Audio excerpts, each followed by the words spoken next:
Downright steamy, balmy crickets, I think. Boy, I hope this is not an early year for that. We got to stop this cricketum. I mean, we really have to stop the cricketum. Got to start acting a whole lot more better on what we need to do, not what we think we need to do, what we thought we did right. I'm starting to be able to look at certain things, trying to analyze what does make things work, really, not just the overview, but the little the nuts and bolts of it. It's amazing how much, I guess maybe I take for granted for myself what has to happen, and I guess it's the teacher, when you start to have to explain something to somebody that, at least as I conceive, it's really simple to understand, and you realize that there's a lot going on underneath the skin of these actions that we take, that I guess I do take for granted a little bit. And as I'm working through this, I'm just trying to figure out, again, on the broadcast, trying to advance certain things to do, how to go about it, not having too much feedback, although thank you for all the feedback in helping and bringing some subject matter, and keeping me abreast of things that I don't have the time in the area, and really the energy after some while. You just keep looking all over the place for everything, but keeping me abreast of certain things you hear me talk about. I appreciate all that feedback, but nothing in particular on any particular thing, which is really where I work the best. If you have a particular problem, I tend, again, within my subject matter experience, which happens to be quite broad because of the subject matter that it was, with relating to the soil disposal, and you hear me talk about the mining law, which is really a very, very good and summary way to understand property and property rights and relationships and governments and all kinds of neat stuff. International law, and I only know that because, again, one of the things I did was I came from reading my whole focus. I was directed after my violation to me 30 or so years ago. I was directed to a university law library. Somehow I just found myself there. I don't know, just looking at trying to solve my problem at the time. And I happened to walk myself in and didn't know where I was going, and find myself standing in front of the Benedict's on Admiralty. It's a big encyclopedia on Admiralty law.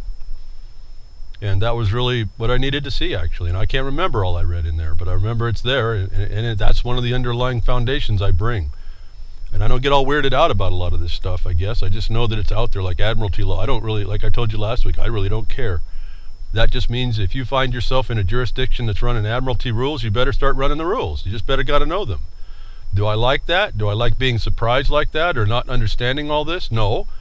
But this is the world that we've been brought into, made by those that have been planning the future we want. Not us, them. The we is them. Remember, we saw now I can identify we as being the World Economics Board. We. It's the world we want. It's a big plunder farm. No matter how you look at it, your weaknesses are being exploited. And so, looking at all this, trying to put all this in a context so I can understand it. There's a lot going on underneath the skin. Talking to a friend of mine on an issue that's a very, very serious issue that's come up.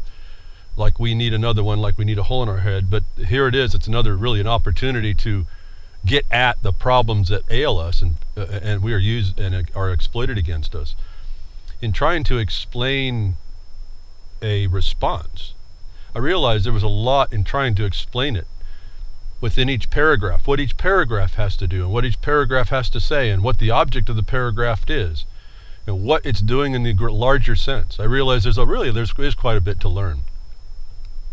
Why I say you can't get enough of the black and white in your eyes. You got to see what this is about. And I know, believe me, it can be mind-numbing. But you got to forge through. You don't. I keep saying you got to, folks. We're going to make a decision in this world and in this country and in where we live.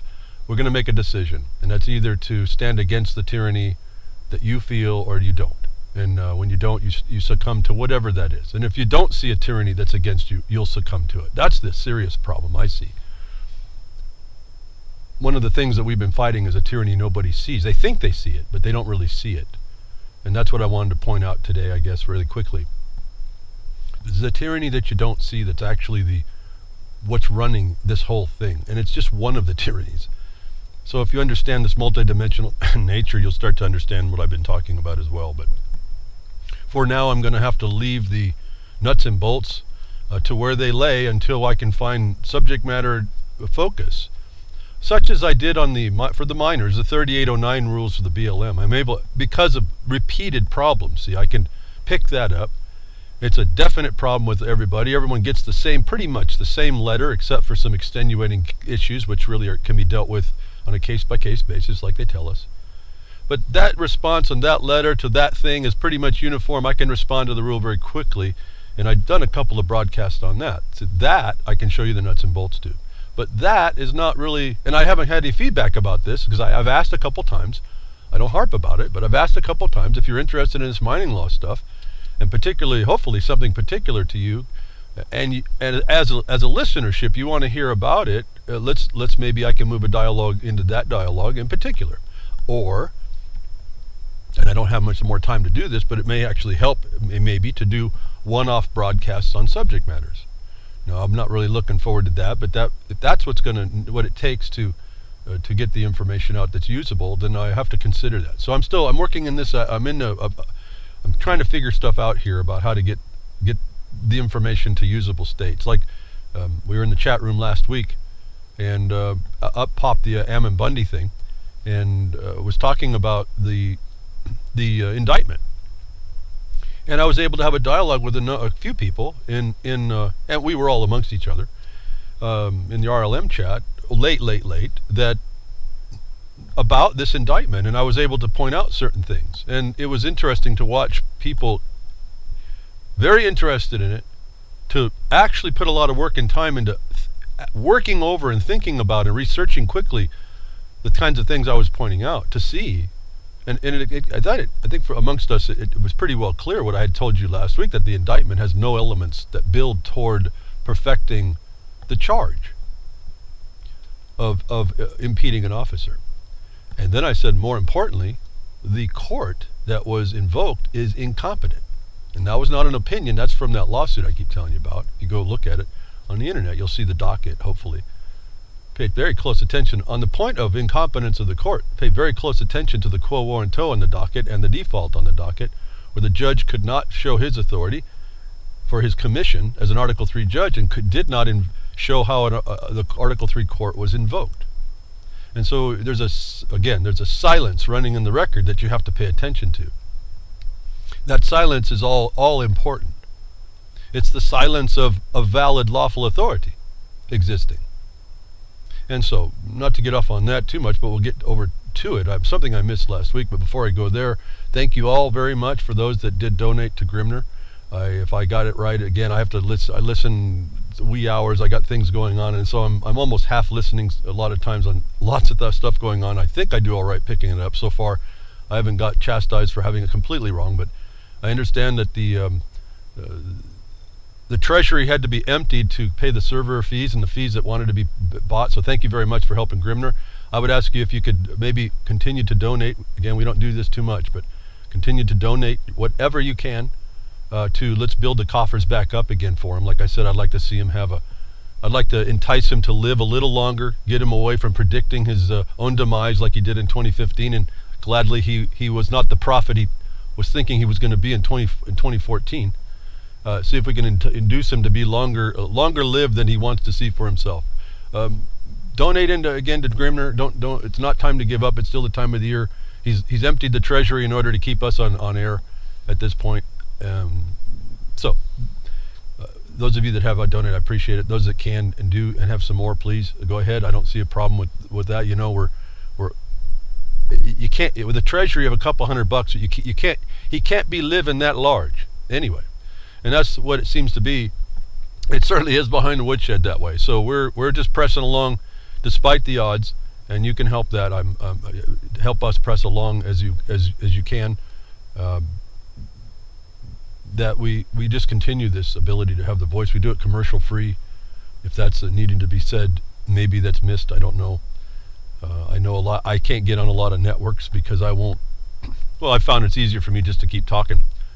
You know, I get interrupted. In fact, anybody who listened to the Intel report interview I did, I got a lot of emails back saying that, boy, they sure know how to cut you off at the right time, and that's exactly the right. They don't do it on purpose. You know, they're doing, and Stat Mill is doing it because he's got to pay the bills. He's got a big thing going, and he's got a lot more bills No, it's just on a different degree and scale than Grimner does. So, or WT, World Truth and Grammy Mary, or even Jules, or even, anybody who's just running it because they just need to know they got to get the word out. They're doing that part.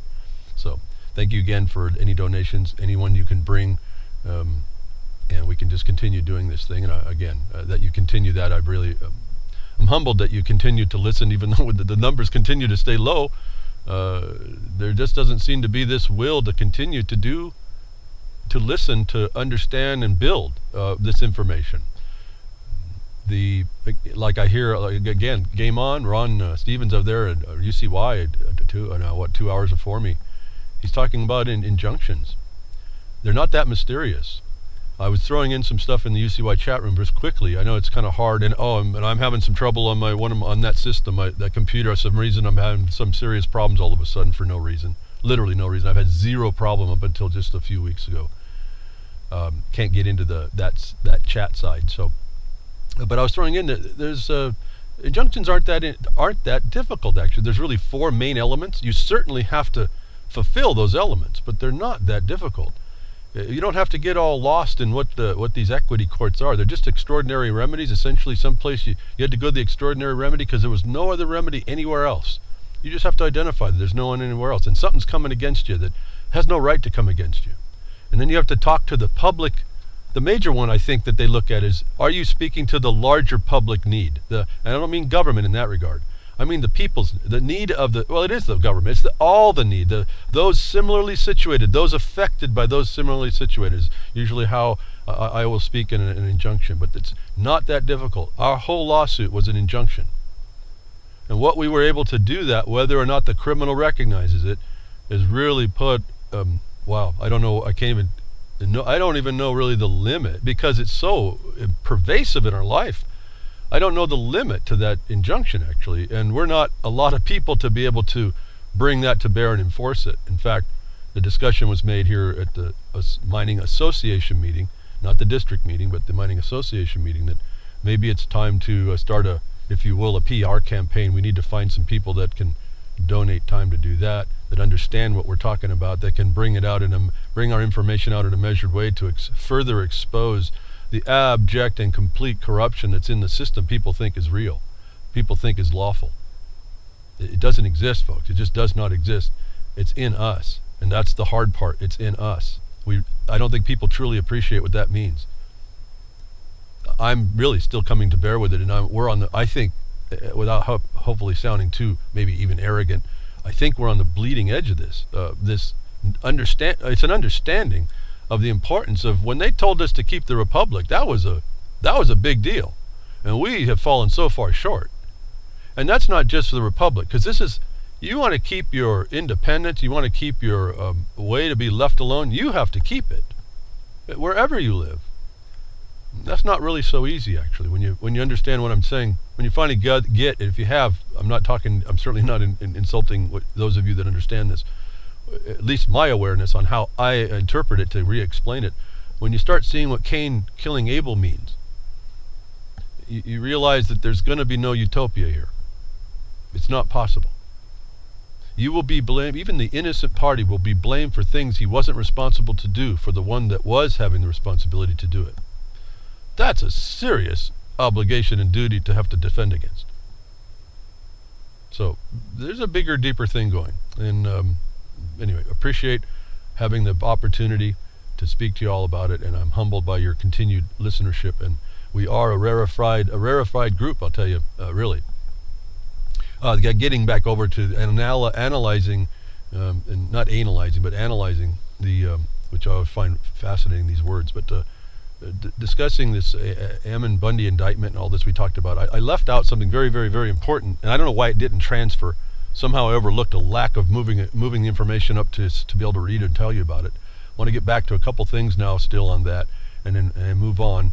That's going to play itself out. Very interesting dynamic I see. I wish we had more integration with what's going on to try and at least expose what I think we've proven in law already, that would denounce the entire system that's absorbed these people that were really, it appears to be just a mere, if we want to put it in constitutional terms, Bill of Rights, Article 1, I guess, Amendment 1, protest, right of association, all that kind of neat stuff.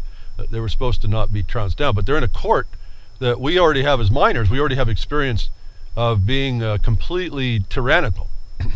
This is when I talked to you a long time ago about the 7 minors being brought up into Portland. That's it's not really that court, but that's where these judges are. That we have proof on the record, absolutely, that the judges up there do not listen to law. They do not listen to the rules, and they do not look at actual standing in an agency that doesn't have the right to come after producers. And the only thing I can tell you, just to put it in a nutshell, is the reason why they can do that is because they're not competent. They're incompetent, and you go in and agree that they are, and everyone believes they're competent, and so they get to do what they want because there's no actual rules. What they do is they put that so-called reflexive interpretation on what they're doing, and we know they're Bar Association members, and we know their paperwork. Their words tell us that they will destroy this Republican form representative government, which is to protect property, which is also would protect production, which is what they're attacking on the international level, production and consumption, remember? Commingling the two, commingling production with commerce in order to steal away the land and the use. And you see the ramifications of these things like the Hammonds and the Hages and the Bundys and the miners, 7 miners who went down. They didn't really go down. And I appreciate another miner who has been very persistent to move on and keep the process moving. In his case, too, he may be getting a backhanded example and evidence that these courts are literally corrupt. The judges are literally not looking at law, and he's going to go do it. Kind of interestingly, I was just talking to him. I haven't talked to him for a long time. He's going to interestingly do it because a judge ordered him to do what they're going to eventually find out was something impossible in the rules and the law that they completely disregarded. So there's a lot of ways at this, but you have to kind of look at the battle in a certain way, and you have to just know that you're going to prevail because it's there. And you don't prevail because there's justice. And you don't prevail because the system is something to adhere. You prevail because they're corrupt, and you're going to see that out. And you have to work the path to do that. So getting over to that, how they corrupt us and how they take us down, and our why we really can't drop our guard. And I get very close. When I said this, my mind said paranoia. You got to check your paranoia, but you got to be a realist about the threat. All right, so this is always that fine line you take on. But here it was last week and before about the execution, the premeditated execution of LaVoy Finnicum, was witnesses dispute conspiracy theories about LaVoy Finnicum dying on his knees. Was a story last week I wanted to tell you about. Not because of the title, although the title to me it rang this complete system. It's system distortion all over that title, but in this story, it says, update, new details emerged about LaVoy Finnicum's death. He's like, just shoot me, and they did. They were highlighting all these things in this that was really kind of system-oriented. And then they had, talking about 2 guys, and they were giving their take, purporting to be witnesses to this entire thing. They were giving their take already on the record with phones, and we don't know where they are. We don't know if they're in the FBI's office. We don't know what they're doing. But as I'm reading the story, I said both of these people appear to be plants. One, in particular, people are focusing on. His name is Mark McDonnell, and it appears that everybody that's a witness to what happened believed this guy was he was the driver of the second vehicle with Ammon Bundy, that he was actually there. And I don't know why these people agreed to this, but they did. They took his advice to everyone go in a convoy, and he's the one that essentially set it up. And he's the one that didn't get taken down as well. And that's not the only way. You can't just look because there was no charges filed against him that it's the one. But you look at his story in this, and I was reading, this is just a setup. Well, it comes out later that he agrees that he was he's lying. He's lying. This is like hours, a day after this. The government's putting their spin. He's talking about all these words as well, that there's going to be spin, that he's the one telling the truth, that don't listen to these other people. And I came back and I think I put a Twitter out to somebody. I said, this guy has got these guys here are the government spin. And so I wanted to point out that even the best-looking guy, you can take you down. But this other guy that I'm looking at is Melvin Lee. I don't know anything about these people. I wasn't all that close to this.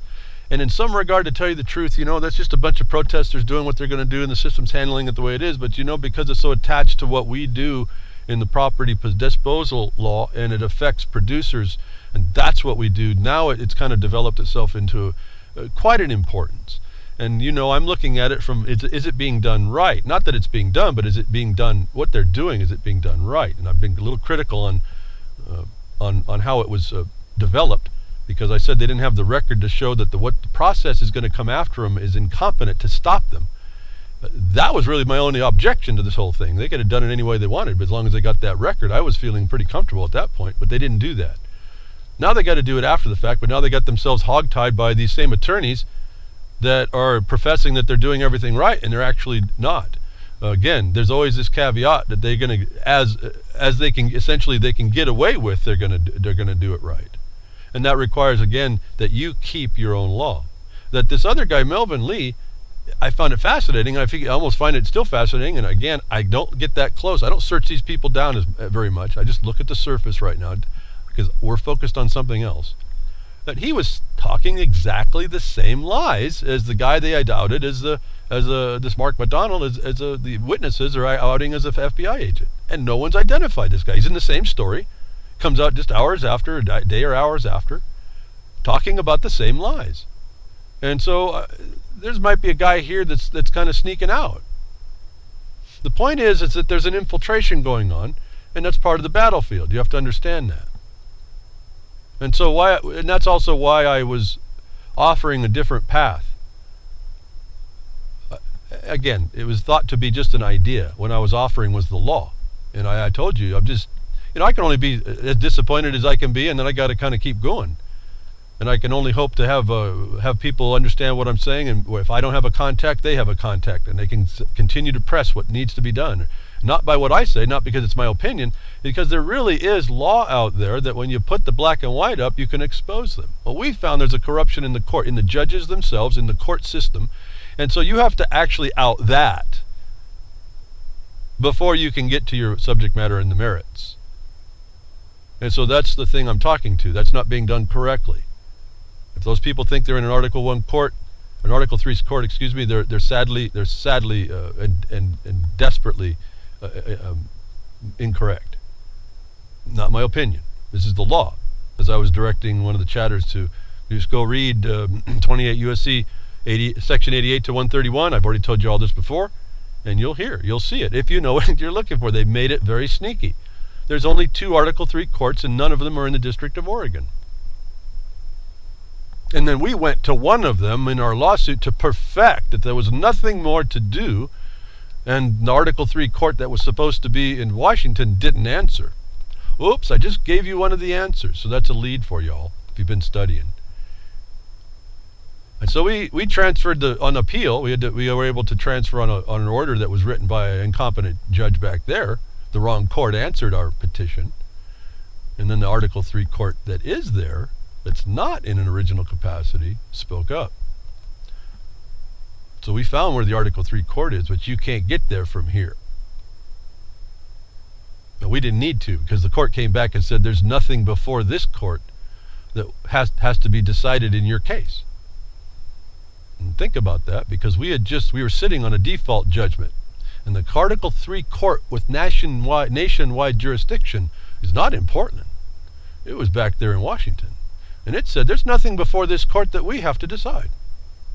What did that mean for us? An Article 3 court admitted that our default judgment was in fact agreement between the parties, and what they did is did not answer it. Our only statement then was to wait a year before, because that's the rules. The other party not answering has a year to come back and plead with the court to get into the court to answer. And after that 1 year time is up to do so, then it perfects in what I call a perfected default judgment, and it can't be overturned. But we had to sue the court. We had to challenge the court for its competence. And in this country, you have, if your paper your remedy invokes the court. It invokes the style of the remedy in the court and the court. We invoked an Article 3 court. An Article 1 court tried to respond. We caught them with a quo warranto. They defaulted on that. They didn't have any declared warrant in law to exist in our case. That's a trespass on our case. Nobody answered into our case, and I think it's because they can't. Article 3 courts really are, what we were suing is really a man or woman with your private rights being violated underneath a constitutional protection. Article 1 and 4 courts are 2. It doesn't matter at that point. It's just, I'm now calling them other than Article 3 courts. They're all around us, and you can choose to walk into them if you want.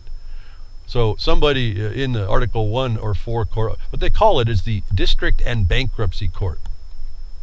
I'll let you know it's not Article 3 as well.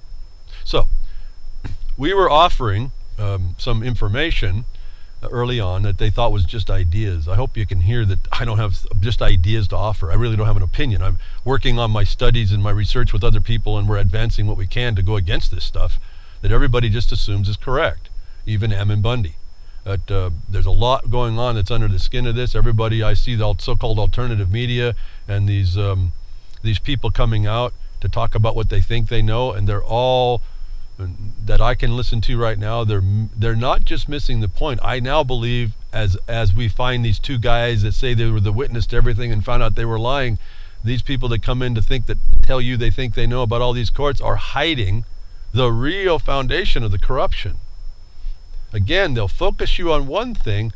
While you focus on that, they run everything through the other thing they had planned. Let me give you, for instance, just came up and it just kind of drives me nuts a little bit. Sometimes I go off a little bit on this stuff. Was this little RFID thing? They keep showing you this little rice-size RFID. Oh, you got to go against RFID. It does this, it does that, it does the other thing.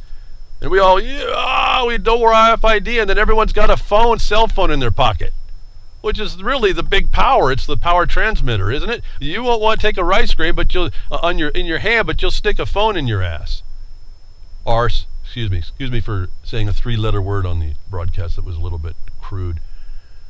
I'd rather say the 4-letter word that was more responsive. At any rate, so you put this big phone right next to you, and it's the thing that you're evading the little grain of rice, the demon rice grain, and you put the phone right near you. Or you don't understand what Real ID is. Real ID is all about that new construction of a card. It has nothing to do with the information on it. They want you to put a big antenna around you. If you unwrap that antenna that's built into that card, it makes quite a large loop that can be interrogated from quite a far distance and transmit power back and forth. Not just data, but power. So they're handing you readily go down and get a driver's license, a privilege to use your own roads.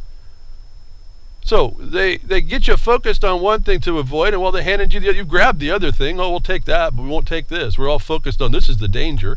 So this is how they do it. They get you to believe you're doing something and you're not. They give you to believe that you're doing something that you think you're doing, but they hand you something else and you accept that without challenge and question. You think you're going and you're facing somebody off with your protests and your signs. And I'm not doubting that. I mean, you can do that. I've done that for quite a long time. We call it signboarding. We decided the plan was you put only a few words in nice big bold letters that people driving by can read. You don't put lots of little crayon marks. No, you make really short phrases. You put them on a nice big white board, a PVC pipe holding it up, nice rigid thing. And you go ahead and you give people the idea. And you do that for a long time. It's just one thing you do. It doesn't mean that anything's going to happen, but you can start to change sentiment. So we change the sentiment a little bit, but on the inside we're doing other things. We're doing things much more powerful than that. We're trying to get the people acknowledging what the problem is that's underneath the skin that they can't see.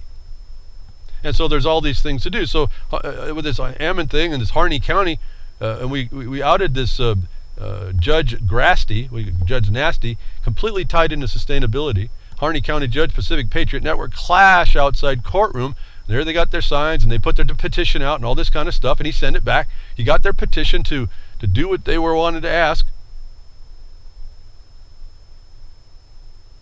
They were asking him to resign, and he walked back out with that petition and said no.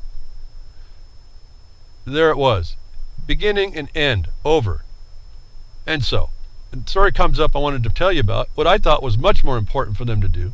They should have been digging into the thing we were offered to the Ammons Ammon and the Bundys in that situation, is to change their tack from constitutional argument to a failure to comply with the laws and the rules regarding land disposal. Put yourself on the footing of being on the right side of the fence instead of trying to burn the fence. And that whole group of people should have been all over this coordination, because there's a BLM management plans that show that this Grasty guy was involved and his brother was involved in allowing the county to be moved into a cooperating agency status, which defeated the county's power. And nobody notices that. This whole thing turns on the county commissioners being derelict to protect the actual interests of the county. I think that is a much more empowering message to pass, and proving it, than to just come up and ask him to resign because of some emotional thing you found out happening in the town. See, all that other stuff will take care of itself once you get the root. You actually go out with a hammer at the roots instead of hitting the branches. You show the corruption that happened, that their duty and obligation was contrary to their actions. And you let people know about them, and you show how. We can do that. That's all doable. Just look at the BLM plans. There is so much incestuous ideological agenda in these plans, and up until recently, the counties didn't understand, they still don't understand actually, about this thing called coordination. Right in the documents you can read where they think cooperating agency status is a good thing. I think they know it's not, especially these guys like Grasty, because they're in on it. But the good people don't understand that, and it's very simple to identify. It's right in there. I could see fraudulent statements by Grasty right in the plan. I've talked about all of this before. And again, JeffersonMiningDistrict.com, go down on the left-hand side of the web page, find the MMAC problem, the MMAC rejection order, and we talk about that here months and months and months ago in trying to shut down an internal insurrection against the miners that they don't want to take responsibility for. Jefferson Mining District is the only one standing up against that at this time as well. And we as a group, as an assembly, are getting pretty vilified a bit and ostracized, if you will. So this is the cross you bear, but that's fine. You know, I hope for better for people, and I hope that they are better, more respectful to themselves. But we tend not to be for ourselves. And yet I see clear answers to all this. That instead of going out there with a petition, the people should have did the example of where the officers, the commissioners, have failed their obligations and duty to the county. They were not actually, as I've been looking at it, and I have had a couple of other commissioners who have looked at this and understand this and agree, so it's not just my opinion again, it's right in the law how this works, that when they take on cooperating agency status, as this Grasty allowed to happen and tried to promote that it was a good thing, they violated their obligation and duty to the rest of the people in the county. That's not an opinion, and that's actionable. The sheriff can be addressed the same way. He is a county official that has an independent right of coordination. If he fails, he can be had. There's this thing in the Oregon Constitution. This is a constitutional crime now, because it's in the Oregon Constitution for those people. If you do certain things in the sheriff's office, you can be held for the crimes. You have to then look at how to conform his actions into those things. So we see the check and balance if any of us would just step up and do it. I say any of us. I'm not included in regard because we're already stepping up where I am. I can only handle so many things myself. That's why I keep asking. We need help. But it's right here, folks. To me, this is not even I don't have a sense of an emotion zero. I just realize I'm looking at a bunch of people in a picture, looking at one guy just rejecting their resignation, and they did really nothing to support the fact that how he's been violating his own oath of office. And yes, they're important if you know how to empower it. And then the numbers, if you came in the numbers I see, the system can't stand against this. And it's the reason why it is standing is because you're not doing this. So crickets here, folks. I'm showing you, explaining very clearly how it's being done wrong and how you can do it right. Is it a silver bullet? Never. There's nothing, no silver bullet against any criminal.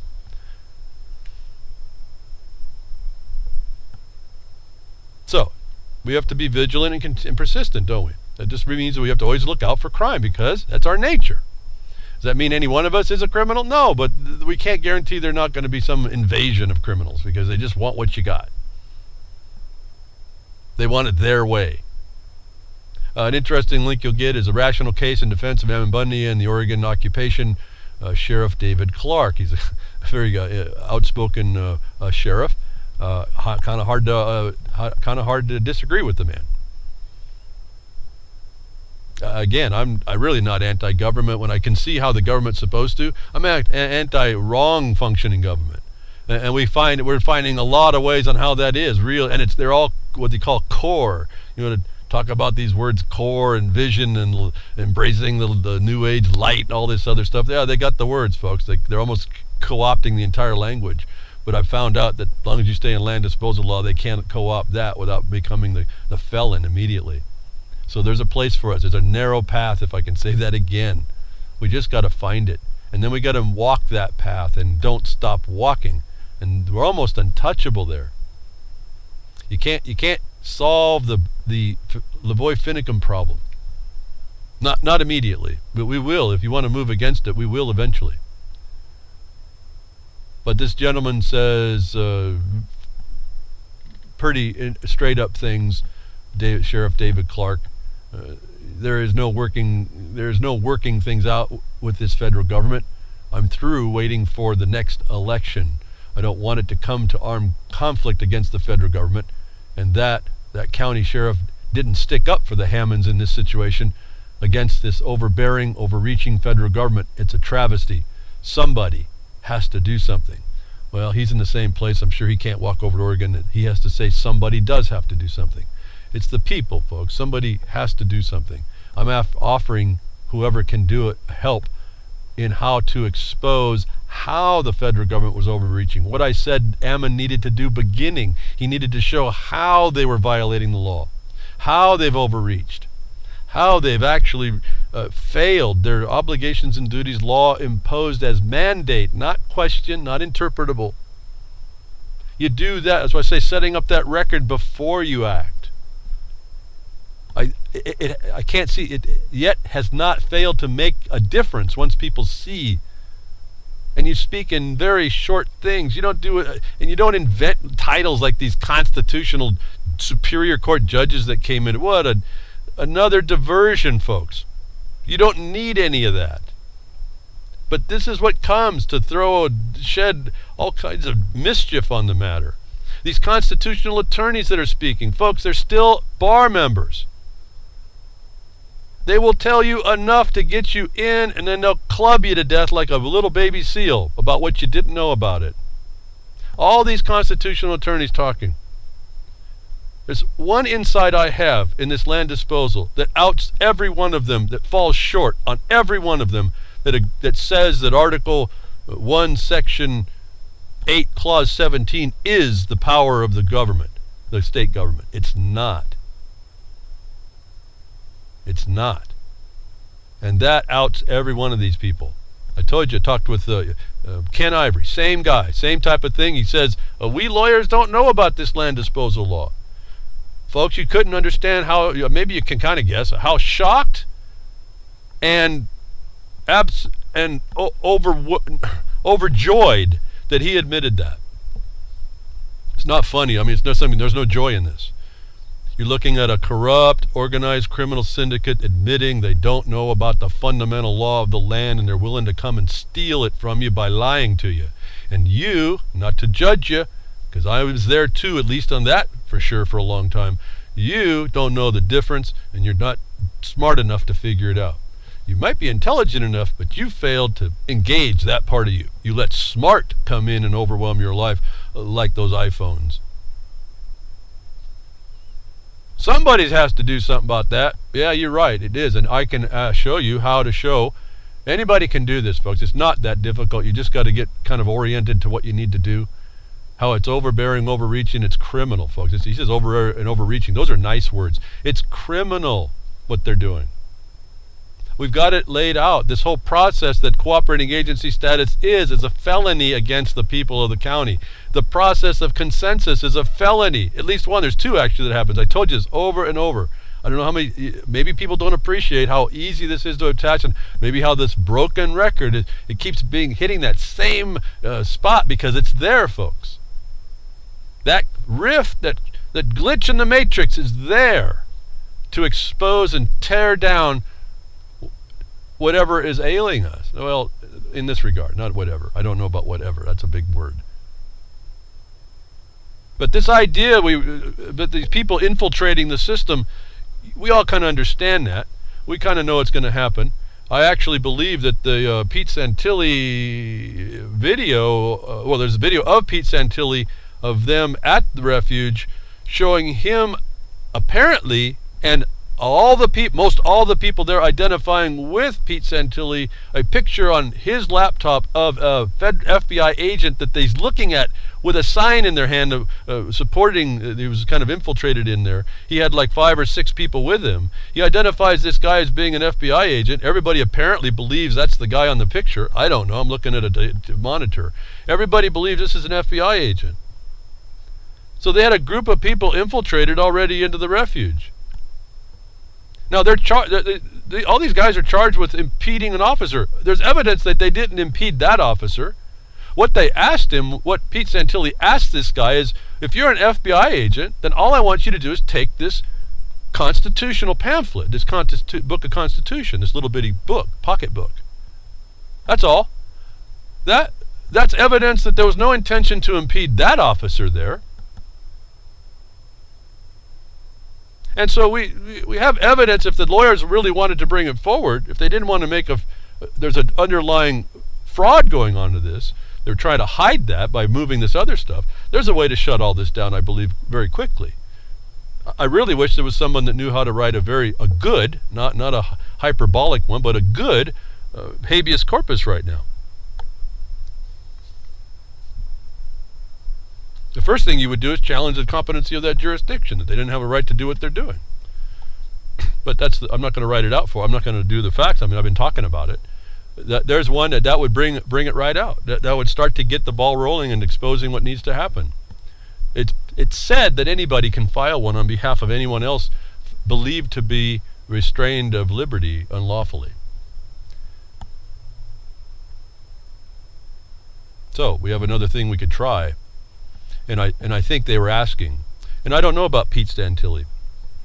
I'm not going to jump on the bandwagon that he's one thing or another. Yeah, there's some things that I'm questioning about, but I'm not going to just kind of dog on everybody. We can look at whatever happened in lots of light, but at any rate, I'm looking at the thing. How do you expose the corruption, folks? I will use anybody to do that. If I don't, then they're going to come after me. They're going to come after you. So if there's an FBI agent that's sitting in the place of a press that wants to be working with them, that I've got all the video that gave them the evidence that they speak from. See, to me, that indictment sounded like a Pete Santilli show promotion. It didn't sound like an indictment to me. And if they want to kind of cover up that he was or whatever so they can use it, I don't care. They're exposing a soft underbelly that we get to exploit by law and show it's either going to be recognized or it's not. And a lot of people have to see that. So you have to know how to properly write a habeas. I'd like to see someone be able to step up and do that. If you have to send him a copy, get him just to sign it. Tell him to send it in. I don't know how you're going to do that. I don't know how it's going to be, how you could send it in so it wouldn't be filtered through. But at any rate, there's a way into this for people on the outside seeing an injustice, if you understand. You can expose his lawyers to not doing enough. I don't know how you want to do that, but you got to be careful not to interfere with even a legitimate defense. So this is not an easy thing, and it's not something you take lightly. I'm not advocating any interference whatsoever. I need to tell you that I see things that need to be done, if nothing more than to make the record. Why? Because you need to make the record. You attempted the challenge so that you can make it an appealable issue. That's why. That's all. Doesn't matter even that they even denounce or don't release him on a habeas. You then appeal that immediately. And you get this thing out in the open for people. And I can only imagine, and people saying, what do you mean that's not a court of competent? They don't understand what they're saying, but they say, what do you mean it's not competent? It's not lawful. Say it the other way. It's not lawful. They're making it up. Here's how. The discussion is not that long. The default on the quo warranto was only a few pages. I can't remember now what it was. I don't remember all that what that paperwork was, but I remember I didn't have to write dozens and dozens and dozens of paper to explain this. Not only is it in the statute the limit of that jurisdiction and the inability to extend out beyond a fictional territory, but the court cases absolutely lay it out pretty clearly. And to give you all, as I give to the chat in the chat room, you're looking at researching a court called a legislative court, or a different name for the same thing, a territorial court. And I need to caution you to be careful not to believe that territory in this regard means land or soil. It's probably more relationships by contracts and adhesions, if you want to call them adhesion contracts, or you're applying certain things, or they're presuming a status on you that you didn't refute. It's the illusion. It's the layer above. It's the layer above you of the land. If you look very carefully, the statutes talk about the jurisdiction be above the land and the soil. Think about that.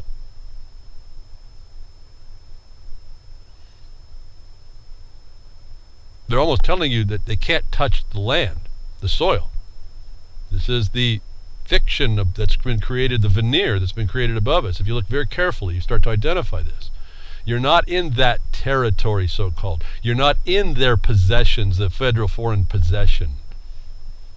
And when you this is now back, you're looking at title, you're looking at the trusts, you're looking at all this stuff. I didn't appreciate any of this until I got into the mining law.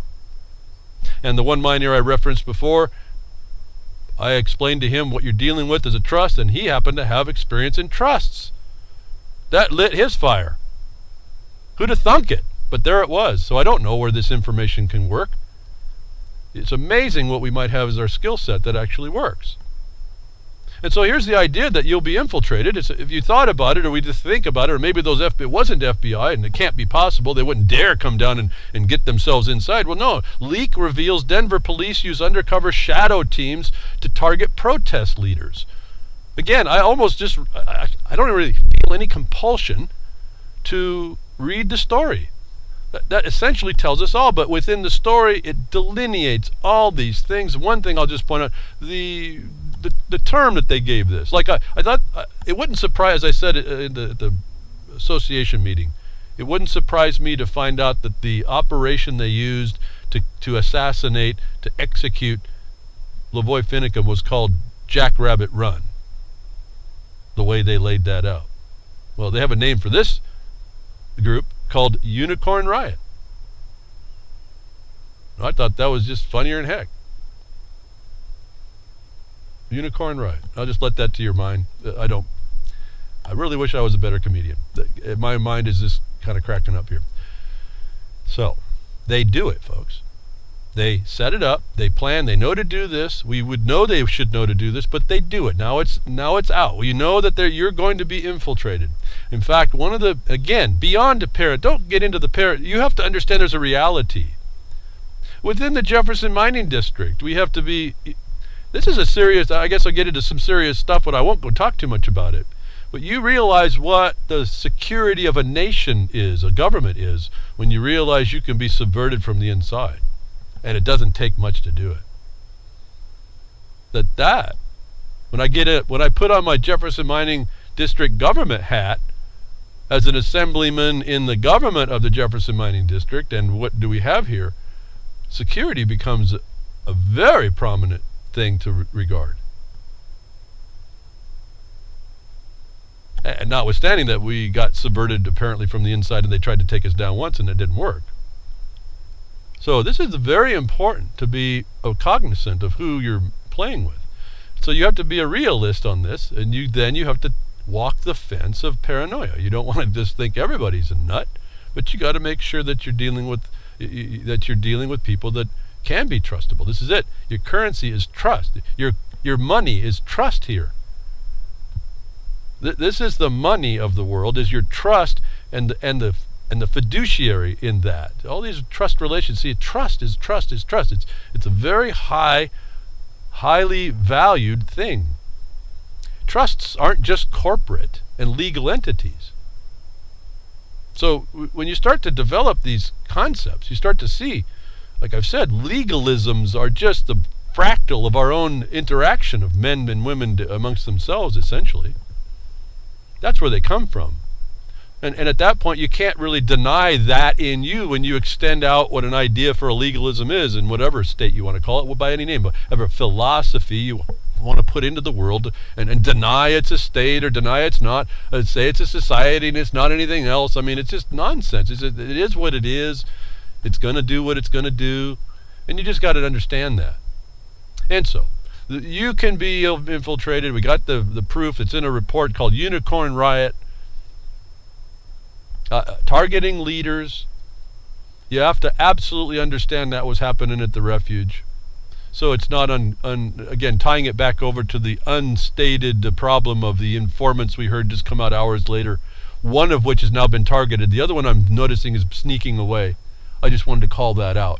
I'm not judging it. I'm saying those guys sounded the same. One was found to be he admitted he was lying and he wasn't right. The other guy can't be any different. Unless he's another liar on a liar. He was just a dupe, and he's just going to talk like the other guy talked. How'd they know the same story, though? So this is the thing about this whole world. Maybe this weekend was not a good thing for. I think I'm realizing what it's called to become a cynic. I've heard that's not a good thing, but I don't know. This weekend was just not. I just noticed I wasn't really putting up with a whole lot of nonsense. I hear all these people talking, and I go, there's something in me now coming. It's just not gelling so well with me. Lots and lots of things. For instance, I think the guy's named Lou Rockwell. I listened to, it sounds good when they talk about that. I started listening to what he was saying. I was directed to go look. Why? Because we were talking about that grain of rice, RFID, and the cell phone being the actual problem. He actually mentioned in the video, a friend of mine sent me that, so he wanted to show me that. Well, before we got there, I hear all this blah, blah, blah, blah, blah stuff, completely unsupported, completely incongruent with statements. Either I am not hearing what he's talking about, or these guys are just talking nonsense. People that I kind of give a little credit to. I don't look at all the too much. I read this stuff. Okay, that sounds good. The generality sounds good. But actually listening to some of this stuff, I go, what the heck? It's everywhere, this stuff.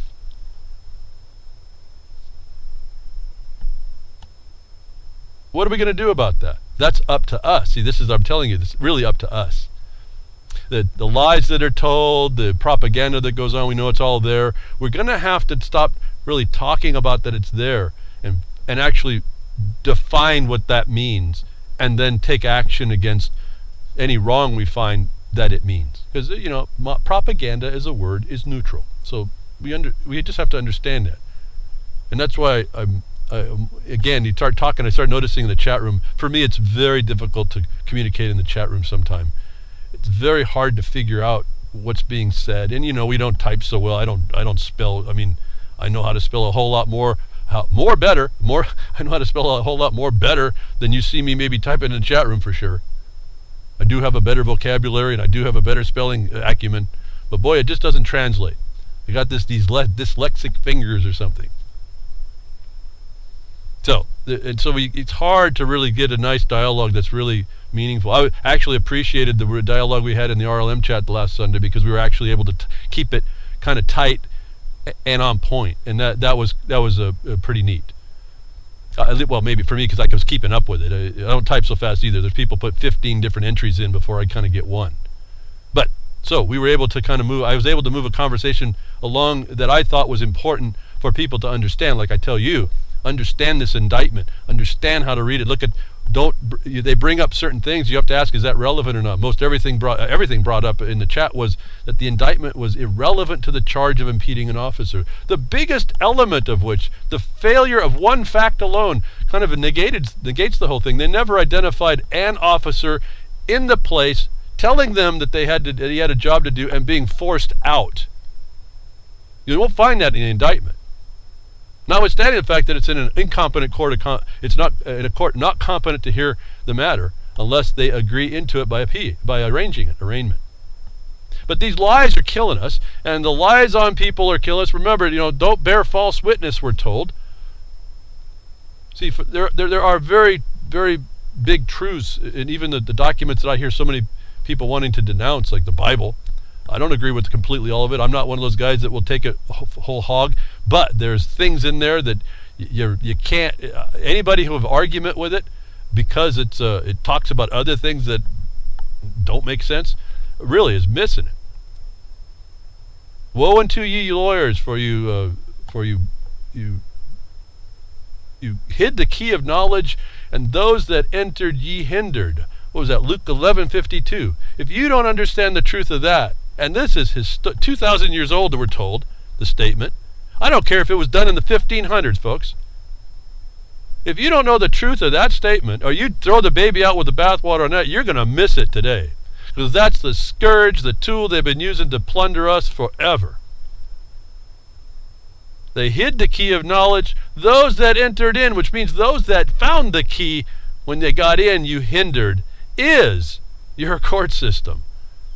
That anybody expects justice, that expects that they're going to do other than beat you down or just take advantage of you, violate you, abuse you, has another thing coming. If you think there's an actual Article 3 court, you got another 3 coming. Understand what I said when I told you in our lawsuit, I took out the court's ability to be there.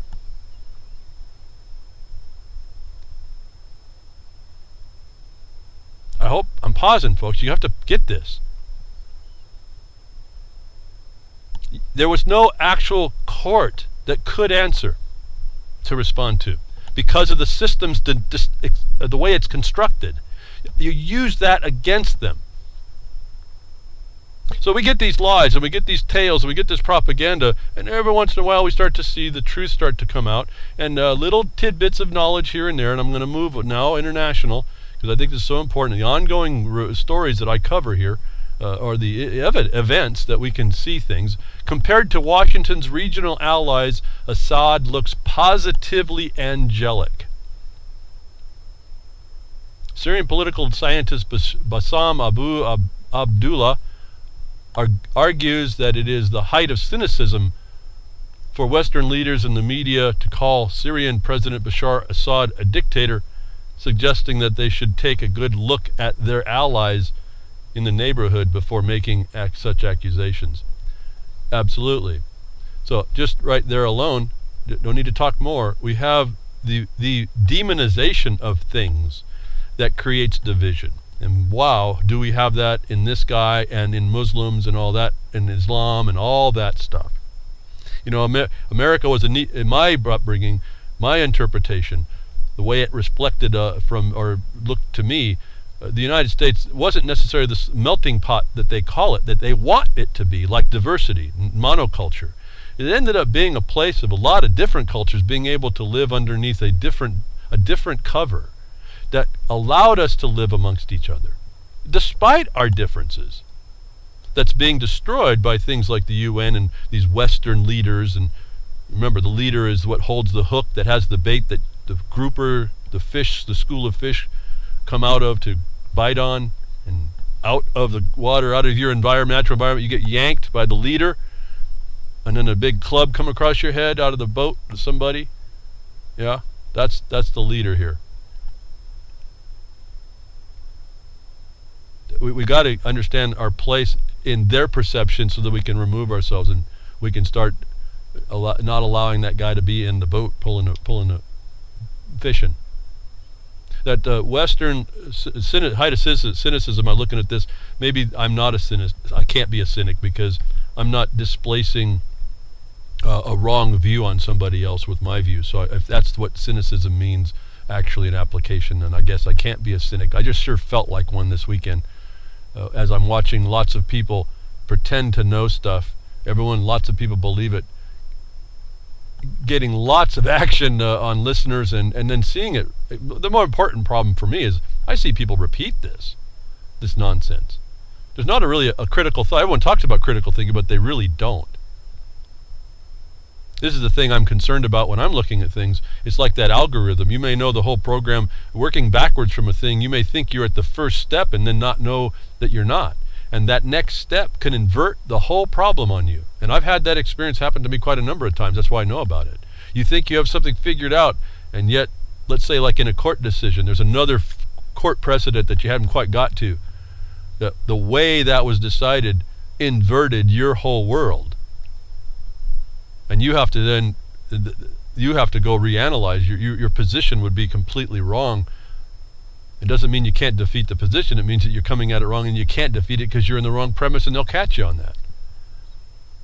And so you have to really be aware that you're at the point of origin on all of this stuff. That out it comes now that this guy who's been, who we're actually got evidence that this guy tortured people, or his government did, for the government of the United States early on, that he's looking angelic compared to what's actually going on with the United States and the Allies.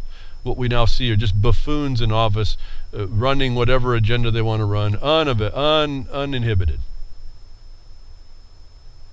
And so you start seeing the lawlessness. It's not like it's unknown. You see the NDAA. You saw I talked to you about the memo. I told you that they ripped Libra Code. They're not even going to follow that. There's extrajudicial.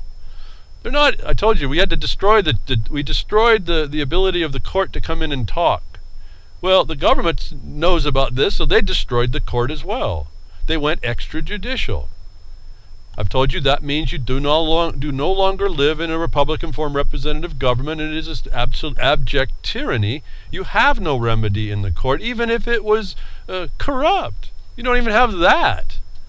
You don't even have the right now to make it an issue, like I would say even your habeas might do for Pete Santilli or Ammon or whoever. However, each one of those guys has a different way to approach the habeas, so be careful not to do a blanket cookie cutter habeas. You couldn't do that. Every case, every guy's got his own, every woman's got his own or her own thing. You got to really, it is case by case. Your facts are not the next guy's facts, even if you're standing next to each other. They're not necessarily the same. But you see the flouting of the rules, and sure enough, here comes the rule. I don't know if you've heard about it, and I'm dubious about this guy, as I am Snowden as well. Yeah, they've done some stuff, but remember, they feed you, they terrify you with the RFID while you readily accept an RFID on steroids and smart as well in your iPhones or whatever, your laptops, all this smart stuff is all tied to the technocrats going to bean count the New World Order production consumption balance. That Assange petition to have a UN body review his condition, and apparently Sweden and the UK answered into this, something that those two nations have agreed to do. They actually participated, and when the answer came back from this board that Assange is being wronged, they said they're not going to do anything. They're not going to agree with it, setting up a really big issue. Potentially, I guess, if they want to work it. I assume that they'll be working on this. That we see lawlessness internationally now. And that's not for me to say I'm not agreeing with the UN. Let me tell you that if you agree to go to an arbitration board, for all those, just look at your contracts now. If you want to get even on your little iPhone, your little leash to the leash of servitude, your big data chain, you get a cell phone, you're going to have an arbitration clause in there that I bet you didn't remove or try to remove. And that arbitration clause eliminates the courts to you. And so this is the same thing, that Sweden and UK agreed to an arbitration condition, and now they're going to renege, to show you that the nations don't intend to be lawful. And we're in a world now that there is no law, because the biggest bully and brute went extrajudicial. Nobody's protected. So Assange, the condition, following the rules or flouting them, was a statement made by a writer here, General Counsel. You might want to read it, because I think it's very important that you understand the dynamic. What's happening outside the United States is what's happening inside the United States. If you don't understand that, you're not listening about what they're doing up in Flint, Michigan, and and you're not listening about the actual implementation of sustainable development. What we know here is sustainable development is Agenda 21 in UK. How do we know that? The defrauding of us and information and non-disclosure is admitted by the Bar Association in their House resolution document that I read to you behind the woodshed. Has anybody else ever brought those out? See, this is another thing. You bring those documents out now, and this judge that's sitting in these cases and these attorneys can be found out to be violating the very premise that Ammon was fighting for. What allows me to say that he doesn't even know what an Article 3 court is. He wants to talk about being constitutional. He's a hypocrite to his own issue, his own stand. It's not a judgment on him. It's an ignorance. It can be fixed. And so this is another weakness that we have. Do we want to fix it? I found out they just deem these things just to be ideas. That can be fixed, but right now it's an idea. And so you deal with whoever you think is authorita. This came down, it should not be terribly surprising, the Sweden and the United Kingdom and the United Nations Working Group. Working Group is consensus, folks.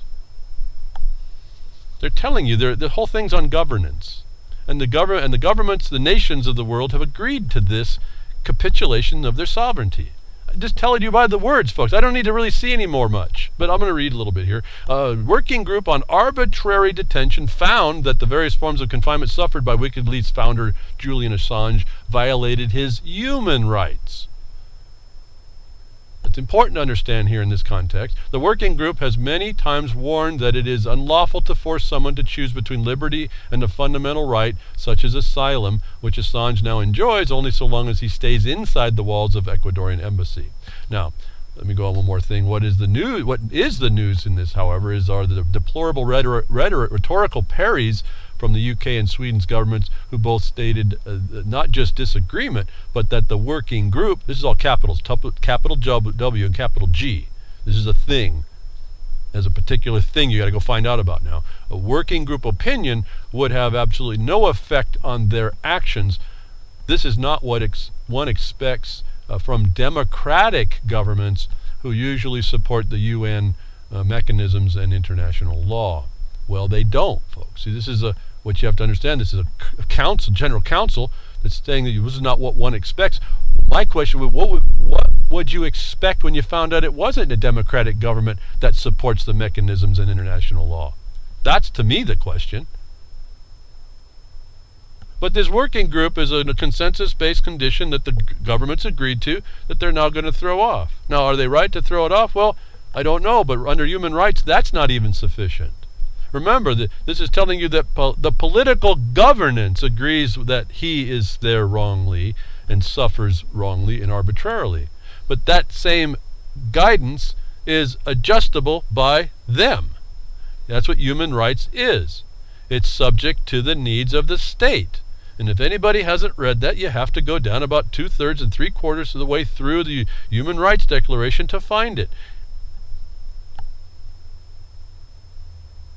I'm pausing again. I want you to think about, no, I don't think people appreciate this. When you see human rights, you might as well just say it's governance. It's them. It's your defeat and your acceptance. The standard isn't even good, but you'll agree to it, and it sounds great. But and maybe the guy is being held wrong. And I'll tell you, he's innocent until proven guilty. So no matter what I have more of an apprehension on this dynamic that we see with WikiLeaks and Snowden and all these other things that are going on that just have a taint to them. I told you it was Snowden. I came out right away and said that. I'm still going to repeat it even despite what he's done to expose this. It was actually not new stuff. It's just he's got more proof of the existing stuff that we were being told. Yes, they did that, but what are we buying what are we rejecting in their offer that we are accepting elsewise? This thing continues to move despite that, doesn't it? It's as if, I told you, this exposure gave license to the government to move faster with it. Why? Because you can't stop the foundational fraudulent excuse that they're using. This war of terror that they have on the world, the war of terror that shows that they're not democratic, they're not going to proceed democratic, they could care less about international law. And it's really the only thing that Russia has to hold on to is that, yeah, you're not following international law. They're actually sitting in the catbird seat at that point because these people are lawless. And no mind will actually look at this and agree with lawlessness if it's identified to them. No, they wrap up lawlessness in something called the human rights. They wrap it up in something called democracy. They wrap it up in something called whatever. Consensus. I mean, on and on. Stakeholders. Justice. Just us, folks. Not you. Just 'cause. Remember, it's all right there if we just notice it and make it important. And yes, we're going to have our emotional, our visceral part. Get over it. Get over it. It's not helping us to be all... Well, and last night, and not again, see two people at it between each other in the chat. I don't make heads or tails of it, but it's not nice. It's not good. It's not... And I look at that and I just say, well, they have the right to do all that. That's fine. Maybe that's their entertainment. But all the time that was going on and the lack of actual function that was going on while they were at it in there against each other's position, or one trying to up the other, or whatever the heck was going on, it wasn't productive to what I believe is destroying us as a people. And then it was on something, I mean, you don't hear me talk about it much at all, and it's just this election cycle stuff. I just don't even have it's all a crime, folks.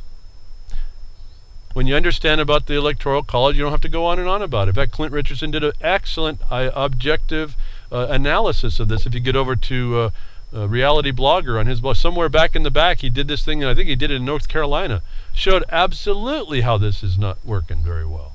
And everybody, it's a traditional thing. It has nothing to do with reality. It's just what you do. It's the ritual, not the tradition. It's the ritual, and you agree with that. And so, once I see the corruption of it, okay, there it is. I proved it. Until I see more evidence to disprove that, I'm going to hold that's a corruption. I put hardly any more time other than to identify maybe something comes out and is the product of that corruption. Because that lightens the load. I don't need to carry that baggage. I don't need to talk about it. I don't need to look at who's good and who's bad and what part they're doing, what part they're not. They're all, when you read certain things, when you find out that a politician can lie to you while he's campaigning and not fulfill any promise he gave to you, and that's okay, you should have not been okay with that. But that's what the courts have extended to politicians, and they have their reasons, and they might be valid. But we should not have been okay with that. They either don't make promises, so we don't get sweet-talked into them, or they have to fulfill the promise, and they can be held accountable for not. Let's choose the better road here. I don't know what the better answer on all that is. I'm just saying this is the way the judiciary has brought this thing in to advance the agenda that was told to us is coming and to be here when we were told we had a republic to keep. That was their license, these people, whoever you want to call them, these people's license to come in and do what they could. It was the challenge. We're failing miserably at it, and I couldn't have said that with real knowledge up until the last maybe 10 years of my life. And how? I can identify quite a few things pretty quickly. See, the crickets I hear are the ones, the crickets I hear from us, the people, are not good for us. The ones the cricket you want to hear is when you are tasking on something, you're tracking down a crime and you're arresting it. And the one you're tracking down is silent against your arrest. That's what the default judgment was in our case, folks. It was the cricket you want to hear. You want to hear that the guy you tracked down for the crime has no answer. And so we have evidence. It's all part of something here, folks. He's part of this deal. He advanced an option to go through the UN that he agrees with Assange agrees with the UN. You have to understand this other dynamic working. Do I want him presumed innocent and being subject to all this bar association manipulation and tyranny? No. But this is pulling something else along that I've been very, very critical of. And some of it I can't quite put my finger on it, but I do see it. I see enough of it not to like it. So, they're flouting the rules? Sure they are. But are they? If they're not in the reality you are putting in, this council is saying there's a reality that's supposed to be and saying it's supposed to work. I'm telling you that she's evidencing that it isn't and it's not. And you have to come to terms with that. And I say you do have to come to terms with it. If you don't, you will be overwhelmed, it'll confuse you, or you won't respond to it, and it wins. It's not my choice. It's not my decision. That's fact. And it's the way it works. It's a natural law. I'll just put it that way. So we got ways to look at this. And some of the chatters I noticed before the broadcast were putting some things, attributing some things of the way I'm saying it. I realize that the subtlety of what I'm talking about may not be translating, because what some people are thinking that I'm saying, and I don't have a chance to get back in and really, it takes so much to try and explain it, is listen carefully to what I'm saying, folks. Some things that are being believed that I'm saying, I'm really not, with respect to governments or natural law or how to do things and how not to do things. Again, this I think may be coming to the nuts and bolts that I just take for granted, that I take for granted, are not translating. So again, I'm looking at this. I've been looking very long and hard on communication to you, to try and let you understand, because there's nothing, I do not want to be the guy. I've been real cautious about this. Why you don't hear me getting too technical on some things, to make you think you have an answer, because that's like me handing someone like a child a gun, and that's not going to do well for someone. And so this is very serious stuff. This is our existence. This is our way of life. This is how we go along. This is our respect for ourselves. This is how we communicate and work with each other. This is not something I take very lightly, and I don't embrace the New Age light. So I don't take the light in that regard, and that's what they want to choke you down with. Because here's the destruction. You see another evidence of destruction. Assange embraces the UN. If you agree with that, agree with him. I don't. I don't agree that they didn't listen to their own arbitration either, because those nations agreed to that. I don't agree with that. This is a bunch of problems developing here that kind of comes underneath the skin of injustice. Then we're missing the real injustice. And I'm always amazed at how much of this baggage is all over this stuff. And they get us to move to the next point. They tell us the concentrated E-vial is this little grain of rice ID, and then they hand us a cell phone which we accept. And we say, I'm not going to get that in my hand, and we take on this RFID on steroids. This is how it's done. Now here it's coming. Right after that comes immediately a report. UK wants authority to serve warrants in the United States. If you didn't think the plan is to break down the nations, here it is. British and U.S. officials have been negotiating a plan that could allow British authorities to directly serve wiretap orders on the United States communication companies in criminal and national security inquiries, United States officials confirmed Thursday. The talks are aimed at allowing British authorities to access to a range of data from the interceptions of live communications to archived emails involving British subjects, according to officials who are not authorized to comment publicly. The negotiations were first reported Thursday by the Washington Post. And you just heard a report behind the woodshed weeks and weeks ago that Britain had made a ruling, the EU had made a ruling that the British laws would prohibit a lot of this from happening. In fact, apparently it doesn't. You're watching the United States players work with the UK players to diminish protection, due process. There is no law, folks. There's no restriction. Now, this is a big thing. This is a big machine to try to stop. I understand that. I want you to be aware. The writing is on the wall here against the protections. The NDAA told us, and now it's going to go international as well. Remember, I told you what works. This is just like energy. It's just like current, electronics, just like Silent weapons for quiet wars. Energy that goes out will have a induced response. An electron passing through a spot inside an atom will leave what they call a hole when it's not there.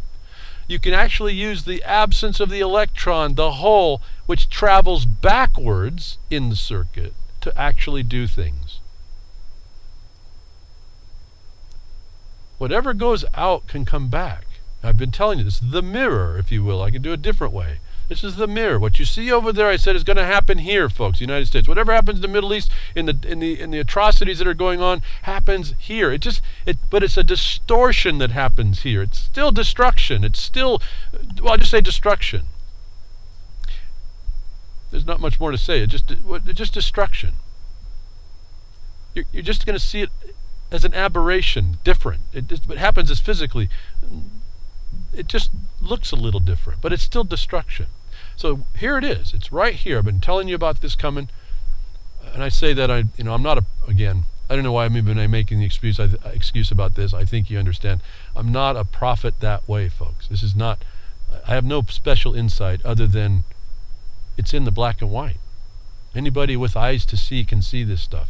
Now, I'm only telling you because this is what we have as a battlefield we have to start working through. This is the part, the reality up against you, push your paranoia about it up, and you say, okay, what's the reality? Yeah, they can come in, they can use a communication you had that went international, and they can come in and knock on your door from the UK and call you a terrorist.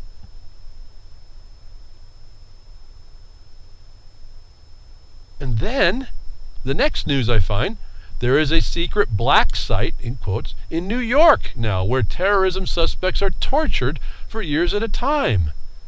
Now, we had to Chicago, well, now it's in New York. 2 witnesses make a fact, folks.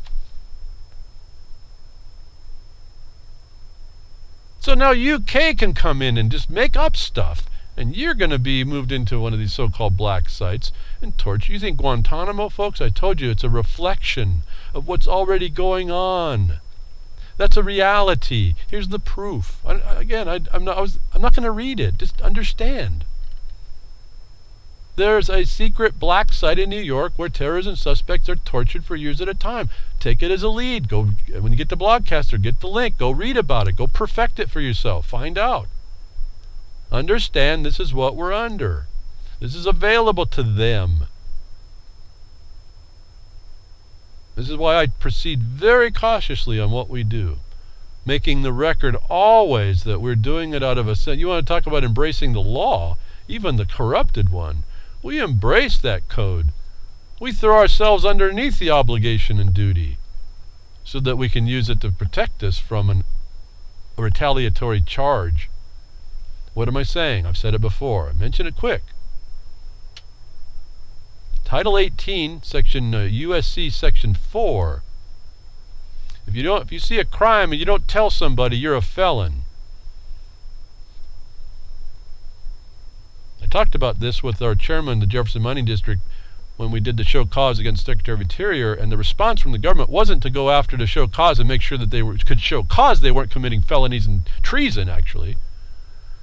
No, it was to send out their organized criminal Guido to try to threaten and break the knees of our chairman, tampering with a federal witness, actually, in this regard, and victims to the crime.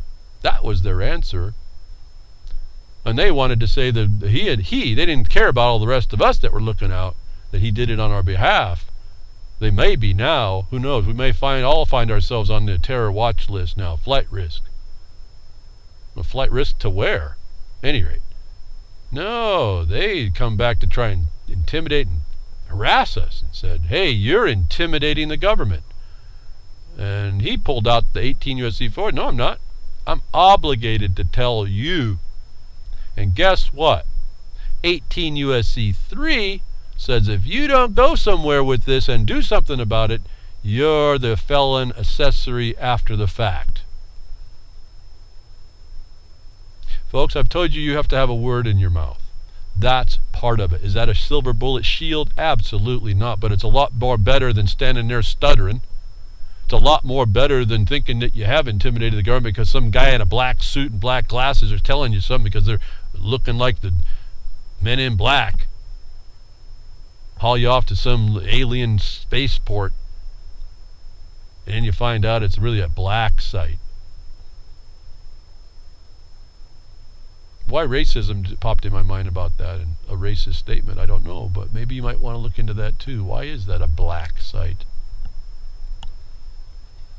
Problem is, it's happening on the mainland. It has been. And the people are finding out. And that's the power of the internet and the power of this thing, the Internet of Things. It's the double-edged sword. I guess that's what I'm speaking to as I say that.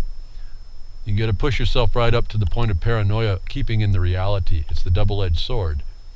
You got to maintain the realistic reality and not let yourself go over to the other side of that.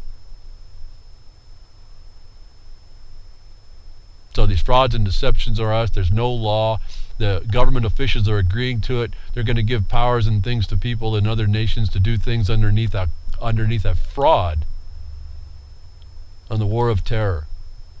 I hear crickets. I hear no outcry. Well, maybe you're hearing it for the first time. Maybe you feel that maybe you can step in there and become an outcry.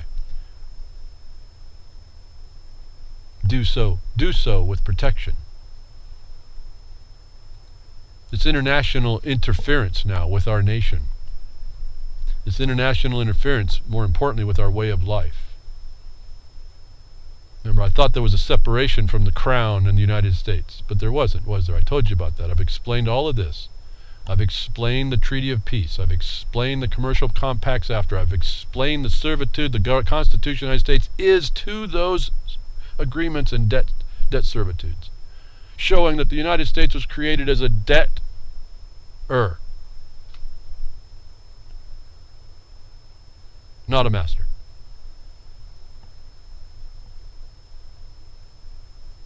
People seem to let that skim by. We got an imposition upon all this that keeps coming. It's now underneath this governance model that everybody embraces, that when they embrace Assange, they embrace this UN treatment. On a private level between the nations, I think that the governments are wrong because they agreed to the arbitration. On an international law principle, it's all wrong. And where do we talk about the encroachment coming into the United States again last week, that we see now coming into the United States from the UK, that the government of the United States has been working with British officials to come in under terrorism wiretapping.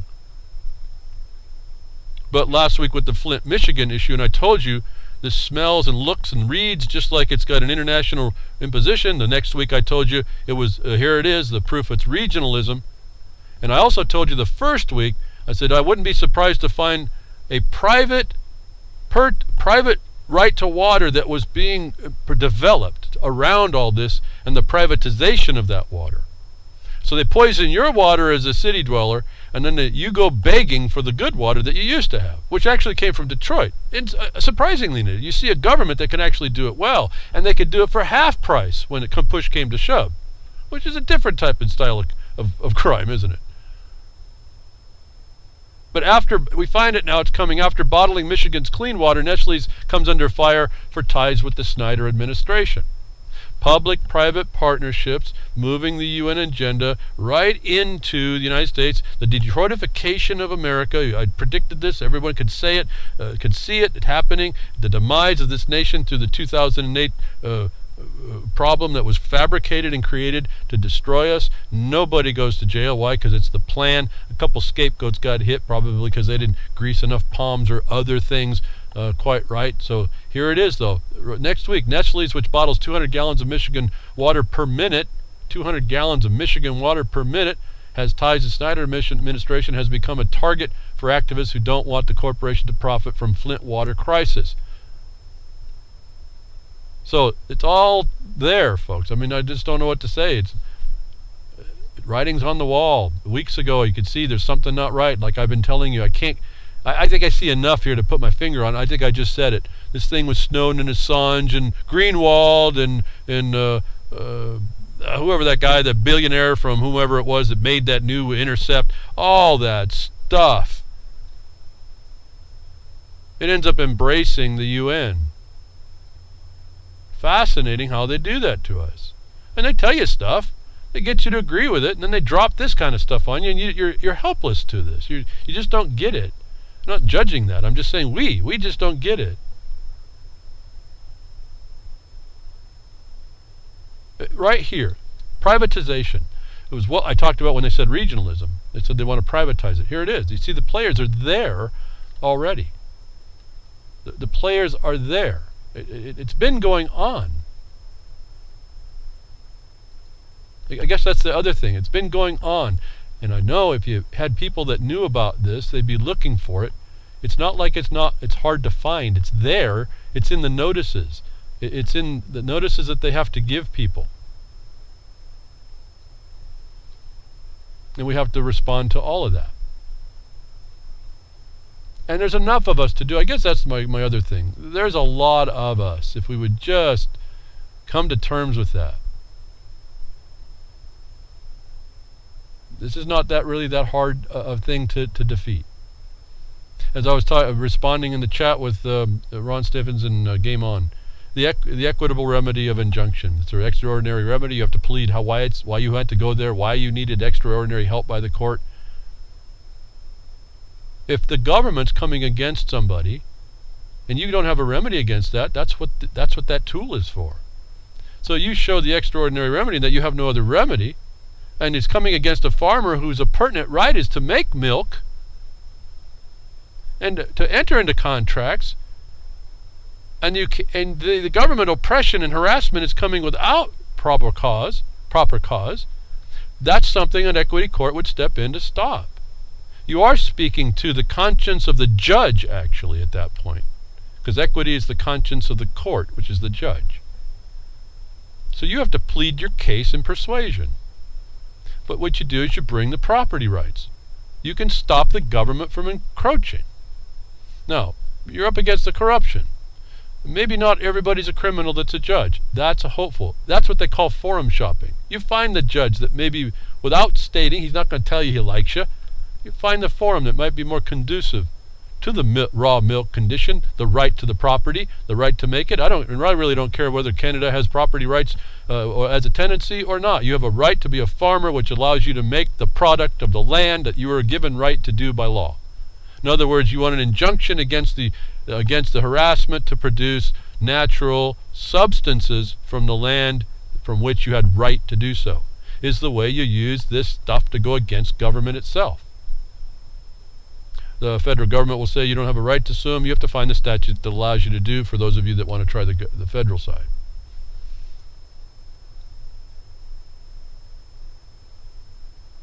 So I'm going through my tabs. I did move some along. I'm just going to read them out to you here so we get them past the processing to distortion. There's some information about what happened with them and Bundy. Excuse me for being out of turn here, but they talked about, for those of you who hadn't heard, also that when they got the body of LaVoy Finicum, and I haven't heard anything evidence to the contrary now after it's filtered through the family a bit, not only was he not shot just 3 times and not just 3 rounds were fired, but they found that they could not have an open casket funeral, which was yesterday, I understand, or day before, I think on the 5th, and day before. And he had 9 gunshot wounds. This is the kind of vicious animals you're dealing with as well. That's the reality. So just to let you know that that's what's going on. And I know what I just did. I had a problem. Again, I'm having a little trouble with my computer, and it's jumping all over the place with the Windows manager that it has. Somehow, for some reason, decided it's not going to work real good, and it just went into a little bit of a mode. Let me see if I can get back up to where I was. That's why it looked like I jumped around. But anyway, I forgot to talk about the nine rounds. Simply in an issue where a man had his hands up, you understand, as I think I said last week, he could still have had a gun, and they didn't have the right to shoot him because the Second Amendment says he has the right to bear the arm. It's not that he bears the arm, it's that he would be using it to threaten them. And so they can say that they were feared for their life, but they set that all up. So there's a really big problem going around with all this. It needs to be called out. You can start to do some of that yourself. And so because my tabs are kind of messed up and I have a hard time maneuvering them right now, let me do something else I was really supposed to talk about at the time I talked about Assad. And actually now it's the time, I guess, to talk about it as well. When I'm talking about us stepping up, the mirror of the Middle East is the mirror for us. That we are, the people are the power, and that's where I wanted to go. That's why I'm not out of turn. I'm just missing, with all the problems, it starts to take your attention. So where I wanted to go with it a little bit, now that we see that the government's just abjectly corrupt, liars, lawless, where does it reside? Don't despair. One emailer, I'm with you. Despair. You want to look around, it's like over. The resolution here is in us. It's in we the people, no matter where it is. And here's a proof. These people don't even have to have a Declaration of Independence to know it. Help or step aside. Turkish people called to save people trapped in Cizre. People are calling for the Turkish government to either help or get out the way. And that, to me, was the inspiration. People don't need a Declaration of Independence to say that they have the right. It's an internationally long-term known thing. In other words, it's also saying that people allow what they suffer. Suffer means to continue with an obligation that's not right. You agree. When you suffer, you agree. Otherwise, you threw it off, or you are no longer suffering because you have established the consequence that either is in victory or death. But to suffer means to go ahead and agree. You're walking with that ring in your nose. And I guess that when I say that, please, when I say these things, they're really definite statements. Pull the ring out, folks. Don't let them have a place to tie that. It requires that you do definite, certain things. Take action and responsibility. You can't leave a place of vulnerability to yourself. A group of 132, prominent Turkish scientists, artists, actors signed a petition calling for authorities to rescue the large group of wounded people who have been trapped for over a week now in a basement in the town of Cizre. The petition, titled Humanity Dying Before Our Eyes in Cizre, and ends with a warning, if you won't save them, we will. What a battle cry. What a battle cry. I got kind of feeling good about this for these people. Absolutely. We will. Not the we that has the future we want. No, we the people. The situation is becoming more and more surreal with each passing day. It's like an entire southeastern region of the country became a stage for a tragedy performance. Turkey became a country where civilians were to carry a white flag when walking in the streets. And that's what he says, but civilians is the military perspective for you, or it's talking about attorneys. Attorneys are civilians. When you start putting this all together and actually speak from the military side, you realize they're only talking about themselves. Anyway, another possibility for you to consider. It's a whole other view, folks. When you start looking at all this, you have all these categories to choose from, and it's kind of like a smorgasbord, actually. And when you start keeping those categories straight and start utilizing the provisions provided for each category, you start having all kinds of words in your mouth. You don't even have a desire to fight with anybody. You find out it's all that stuff is nonsense. You don't have to talk about it. You don't talk amongst yourself about the politics. It's why you don't talk about politics and religion and all that other stuff. It's because it's fruitless. In the United States of America, you got a bigger thing you got to watch out for, so that you're allowed to have those more private things to you.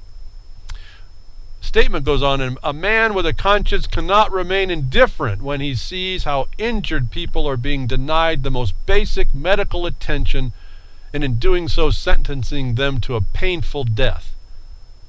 How the bodies of the civilians killed during fighting can lie in the streets for weeks as people are unable to bury them. Only people completely devoid of compassion and conscience can look upon this impassively.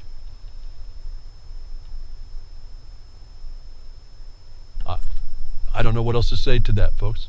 Absolutely. That's why I say it's up to us. If we care, we have to care. We have to act. To not act, to sit behind whatever excuse, is to be discompassionate, maybe even unconscious, UN conscious. Orphan Al-Qaeda also remarked that he's not afraid of any consequences of backing the petition. That we even have to say that tells you we are in an evil place. But he says it nonetheless. One of the primary goals of totalitarian Totalitarian dictatorship is to instill a sense of pathological fear among the populace, which is exactly what happens here. No, I'm not afraid of the consequences of my actions, and why should I? A man only has one life, and he can live it with honesty and dignity or not. This is a choice that each and every one of us has to make, he said. And there's a whole lot of writing. I'm not going to say more. He gets it. I think you all may get it. But it requires that commitment, that responsibility, denying that consequence has any effect on you, not allowing the baser nature to take rule and to go against it. What I say, respect, honesty, and dignity. It's for you, folks. You're dictating your life. You're allowing the stuff around you that you allow. Why, I ask you, just find the wrong you want to make right. It's there. I'm sure it's there. If you live in a place that doesn't have a wrong that needs to be right, I need to know about it. I need a break. And then I can't go there yet because I got these battles here I got to fix because they're wrongs that need to be righted, and they happen to be attached to the core of how this whole world gets taken down. How would I have known about that 30 years ago when I started to look around? Am I making it up, making bigger than it is? I can't say that I am, being that we're talking about governance globally, and that's what we are focused on taking down. So, it's the people, folks. The government may be there, but these people know, without a Declaration of Independence, should be their mirror for us as well. Our mirror for them. If the government ain't going to fix it, get out the way. We're going to go do it. I'm asking us to consider that in the United States. Well, everywhere, actually, but for us in the United States, when I'm telling you I see a group of people with signboards talking to one man that they're asking to resign, and he just says no. Develop the record that says what the wrong is and get him out the way, the right way.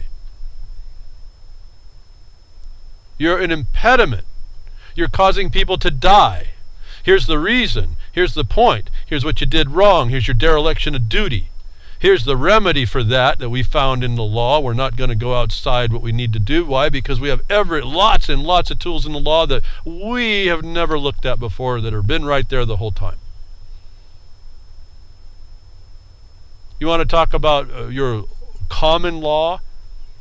I don't know many people at all know about your extraordinary remedies at law.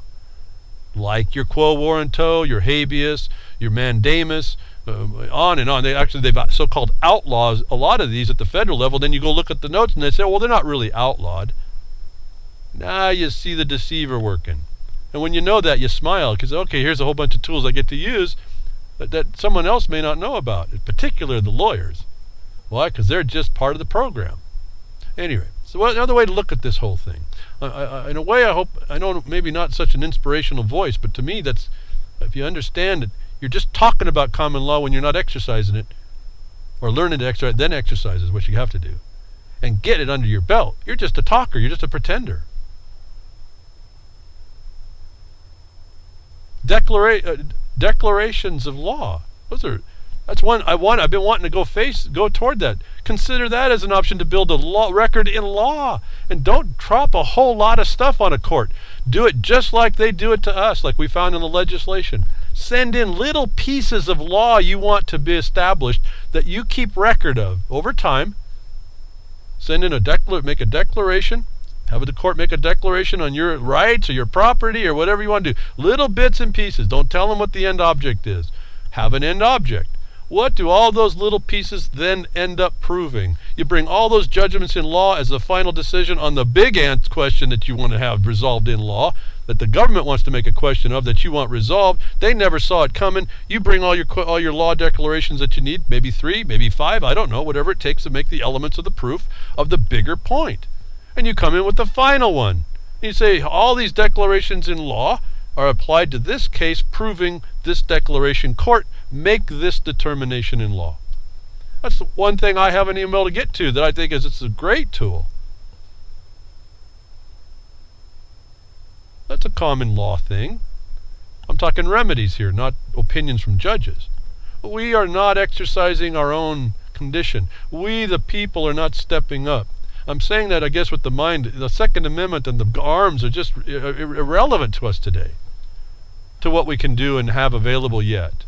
Remember, in these so-called civil societies, you're required to exhaust every other remedy than violence, even in defense, because they've created that to be an opinion in the future that you don't quite see coming yet. It's what I was trying to tell in Ammon when I said convert your constitutional issue, which is really a question for someone else to decide, into the statutes that where they have agreed is constitutional that they're violating. You remove the constitutional question, you remove their ability to make the decision that that's not illegal, you have to you force upon them the legality of the thing they were supposed to do that they didn't. They're stuck. Is there another way to answer around it? There might be, but I haven't seen it yet. It's going to take somebody smarter than I've seen come after this to stop us. I know I'm talking fast again, but it's just so clear to me. Going back to the deceptions, understand again the reality. The false flags are just a conspiracy theory, admitted fact. These conspiracy theories on and on and on, folks. These lies that get you to believe something. These lies that allow you to buy in. They want this UN governance is buy-in. Understand the terminology. They get you to buy in to what they're selling, and it's tainted goods. We have to identify the tainted goods. I thought this was a very important issue to find all the false flags that were deemed to be conspiracy theories are admitted fact, is your point, admitted by the system. Use their words against them. You do that for yourself now to understand that these governments will use any tool they need to keep control, keep that ring that you think you need in your nose there so they can keep tying their rope to you. Keep you pinned down. It's all here to see. But it falls apart. The false flags are just the tip of the iceberg of what can happen when lawlessness comes. There's no accountability, which is what I'm asking us, we the people, to start imposing, is accountability. This is I think my focus anymore. Like I told the sheriff and the commissioner, they asked me, well, what do you think the solution is here? Well, I said, what if we just follow the law and enforce accountability? Let's try that for a while. See, that hasn't been happening.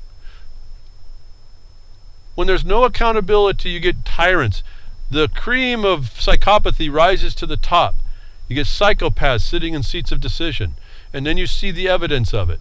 And then you steal the ray of hope that there's a check and balance, that it can go too far. That may be the only thing we have quite yet, is that they're starting to push on the edge of being able to go too far, like cops killing everybody all the time, having a license to kill you when it's not really the law. And no one knows how to address that problem in the beginning. I've offered some ideas. But now we even see that those seats of decision that I tell you are running into whatever it benefits the state, the unaccountable ones, those ones that are so-called immune. They're not so immune. And they can go too far. Judge convicted after he admitted to torturing man in court with 50,000 volts to shut him up. Basics of the story, won't give it too deep. Guy had a shock collar on. The guy was trying to defend himself in court, or not, maybe whatever. He was doing his thing in the courts. The judge got angry at him and didn't like what he was saying, didn't shut up when the judge told him to shut up, so he shocks him hard and long. Well, that got a little bit of a rise out of some people, and this judge is convicted by his own admission, but he's convicted for torture. He was willing to do that, folks, is my point. This is the reality of what you're up against. These are the police. They're willing, if they don't kill you, to torture you.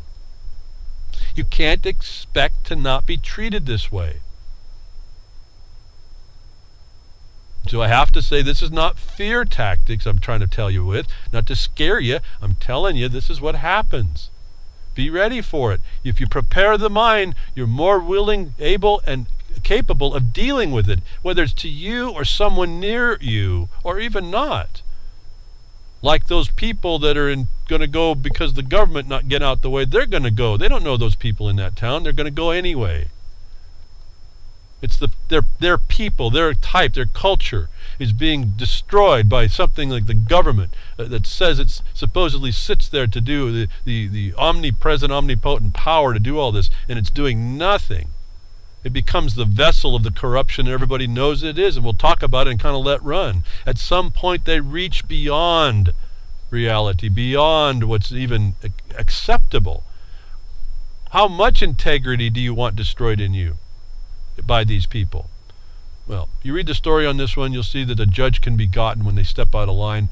I tell you, this is an extreme form. The judges can be had. You want to find out how that happened, you need to be able to develop the facts in a case by record, create the record, the writings that create the facts that allow you to produce the elements in fact form for anything that these guys are stepping out of line on, and you can get them too. They aren't immune. You just have to pull them out of any idea of lawful duty. Got to pull them out of their discretion. You got to show that they're inventing discretion. It doesn't exist. In fact, that's just happened. Another issue that another miner has. They're inventing. They make a gray area expansion on what their discretion is. Did I just say too much there for folks? I mean, don't want to sound insultive, but these are the techniques they use. They create a gray area that they use to expand the discretion that they need to show to protect them. And they win. And your job is to show that that was an improper use, that the gray area doesn't exist, first of all by showing the objective basis they ought to have relied upon, and then you show how they used it to expand their discretion, to evade, not avoid, evade their duty, their obligations, the law, whatever, and then to harm you. 3 elements that on every charge and complaint, I just laid it out for you right there, that you have to develop in a record. It's easy, kind of easy to do. It's either, I'm not saying it's easy to do to get the crime. It may be there, it may not be there, but your evidence will show that. However slippery eel they might be. There is a check and balance. It's going to be hard to get through with the corruption and the reflexive condition of our society. But it's our people have to now understand the root foundations of where we came from and come from there to defeat this veneer of color of authority, which I keep telling you in most. I mean, I look around, coming to take your stuff and your remedies and your interests and your affairs. Take them over by a color of authority is a felony. It's a theft by extortion against the property, and then you have the corollary to your private rights and property, privately to you, that's conversion. It's also a felony. You find that reflected as well up in 18 USC 241 and 242. You see it also in your civil rights statutes, probably around 42 USC 1985.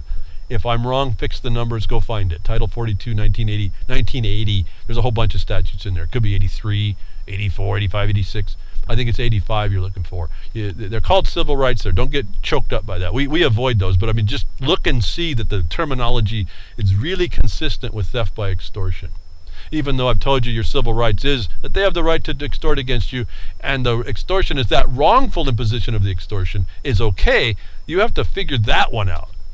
So I guess I'm telling you, there's a lot to look at here, but you can. It's not that hard when you actually get into it. You can start seeing how this algorithm of justice works, and you can literally untie that Gordian knot. Because maybe it really wasn't.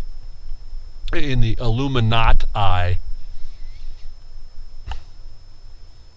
Most top officials in Texas town arrested by feds for corruption. It's good to know that they're working against corruption in Texas because they're attacking the innocent around Jefferson Mining District. But nonetheless, these people are not immune, folks. They can be had if you have the evidence. Almost every top official in remote South Texas City was arrested Thursday under a detailed federal indictment that accuses them of taking bribes from contractors and sending city workers to help an illegal gambling operator named Mr. T. So, they're talking corruption here. However, look very carefully, corruption is not limited to the taking of a bribe. And if you can work that up, and you understand what that point is, you give yourself another option to go after people that are not quite so lily white and causing trouble.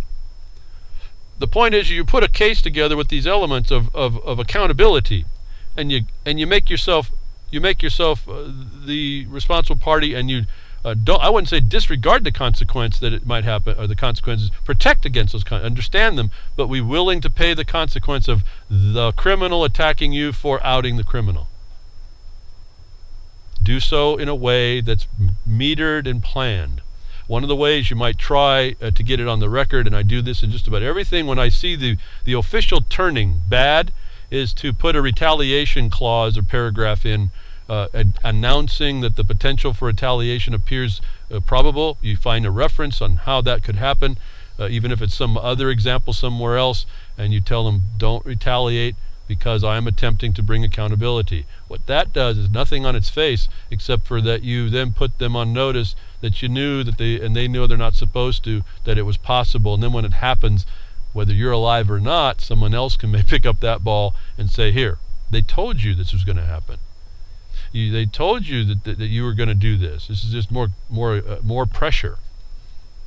When a soldier falls, someone has to pick up the flag. When the flag carrier falls, someone has to be there to pick up that flag and keep carrying it. American cops now being sent to Scotland to learn how to stop killing people should bother you. Again, just reading the headlines. But I'll go into it. Scottish police teach U.S. cops not to shoot. Folks, if you didn't know it, if I haven't been telling you all these years, here it is. If you didn't understand they're being trained by the Israeli military force and the police, but go through that training, I've talked about all this stuff in the different programs we've seen throughout the big cities. Everyone comes together with all their military hardware to learn how to shoot you in the head instead of just to knock you down maybe by a body cavity shot outside of an organ. No, they used to do that. They don't do that anymore. Now they just shoot all the bystanders and let the criminal run away, as we find in New York. However, American cops are being shown Scottish policing tactics to avoid shooting violent suspects. They learn how to do this, how to de-escalate. It's how to bring peace, how to disarm and arrest people peacefully, despite the violence that someone who's subject to arrest might perform. Why did they have to be going to Scotland, folks?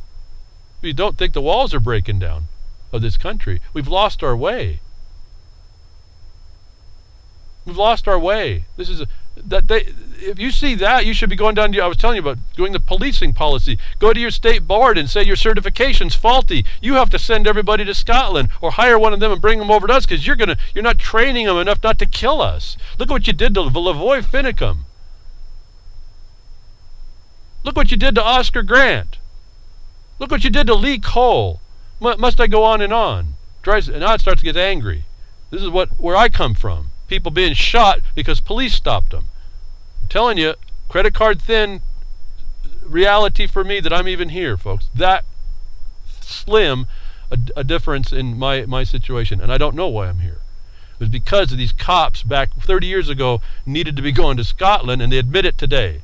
One really quick story now is Texas appeal court slams forced DUI blood draw. Not that I'm into having you drink and drive, folks, but there's something that the courts still look at for warrantless blood draws on motorists. Those have agreed to these things even, that you need to understand how it works, what their limit is. As I've said, all your traffic tickets need to be fought. Gum up the system. Just gum it up. Get in their face. Learn how. Empower yourself, because those little things that you learn to do reflect out in how you have to deal with society anyway.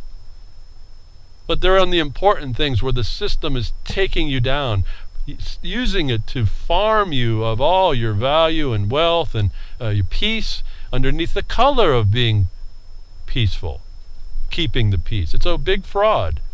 We have to learn to look past the lie. All these attorneys, I have no qualms to say, all these attorneys are pushing a foreign agenda. They're taught to push a foreign agenda. They're in the judges. They're in the judicial system. That judicial system's been kicked to the curb by the government. They're going to go extrajudicial. You don't have anything, folks. You only have what you can scare them into giving you. You better know something there. So thank you for tuning in today. I appreciate it. Again, donate to Grimner. Let's put his treasury back up for next year if you can. I appreciate that. Donate as you can, where you can. Information, interests, ideas, notions. MarkOnTheBeach@yahoo.com. Thank you to WorldTruth.org, who has a Spreaker account as well. Maybe Grandma Mary could use some help now. I think she's got something coming. So all these people giving my voice a a place to go. UCY.tv. Thank you very much, Jules. And man, I didn't even get to the Zika stuff, but and I'll just say something that's just about Zika. We knew it was a fraud when the WHO called it a pandemic. Remember the pig's fly flu when I first started talking to you about that? That's the same proof. But anyway, thank you for tuning in today. Thank you to all the terrestrial broadcasters that may be out there. And send the podcast around and ask